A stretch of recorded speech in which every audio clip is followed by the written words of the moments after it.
Top quality और consistent performance के लिए सिर्फ सिल्वर पंप नाम याद रखना। ಇನ್ನೂ ಸಮಾಧಾನ ಆಗಿಲ್ಲ, ಅವರು ಕ್ಷಮೆ ಕೇಳಿಲ್ಲ. ಸರ್ಕಾರ ಏನು ಖಡಕ್ ಸೂಚನೆಯನ್ನು ಸರಿ, ನನಗೆ ಚಲನಚಿತ್ರ ಮಂಡಳಿಯವರ ಜೊತೆಗೆ ನಾನು ಮಾತಾಡಿದ್ದೀನಿ, ನರಸಿಂಹುಲು ಅಂತ. ಅವರು ಸ್ಪಷ್ಟವಾಗಿ ಹೇಳಿದ್ದಾರೆ, ನಾವು ಅವರು ಕ್ಷಮೆ ಕೇಳಲಿಲ್ಲ ಅಂದರೆ ನಾವು ಇನ್ನೂ ಅವರ ಸಿನಿಮಾವನ್ನು ಬ್ಯಾನ್ ಮಾಡ್ತೀವಿ ಅಂತ ಬಹಳ ಸ್ಪಷ್ಟವಾದಂಥ ಮಾತುಗಳನ್ನು ಹೇಳಿದ್ದಾರೆ. ನಾನು ಅವರಿಗೆ ಮಾಧ್ಯಮದೊಳಗೂ ಅಭಿನಂದನೆ ಹೇಳಿದ್ದೀನಿ, ಪರ್ಸನಲ್ ಅವ್ರಿಗೆ ಫೋನ್ ಹಚ್ಚಿನೂ ಮಾತಾಡಿದ್ದೀನಿ.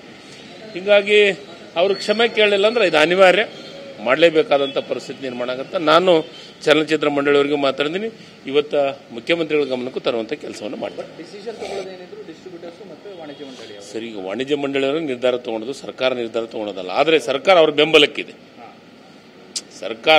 ಬೆಂಬಲಕ್ಕಿದೆ, ಕನ್ನಡ ವಿಚಾರ ಬಂದತ್ನಾಗ, ಕನ್ನಡದ ನೆಲ ಜಲ ವಿಚಾರ ಬಂದತ್ನಾಗ ಯಾರ ಜೊತೆಗೂ ಕಾಂಪ್ರಮೈಸ್ ಆಗಂತ ಇಲ್ಲ. ಮುಂದಿನ ಪರಿಸ್ಥಿತಿ ಅದನ್ನು ಬೇರೆ ನೋಡೋಣ. ಬಟ್ ಈಗ ಅವ್ರಿಗೆ ಜವಾಬ್ದಾರಿ ಇದೆ, ಅವ್ರ ಜವಾಬ್ದಾರಿ ನಿಭಾಯಿಸ್ತಾರಂತ ನನಗೂ ವಿಶ್ವಾಸನೂ ಇದೆ.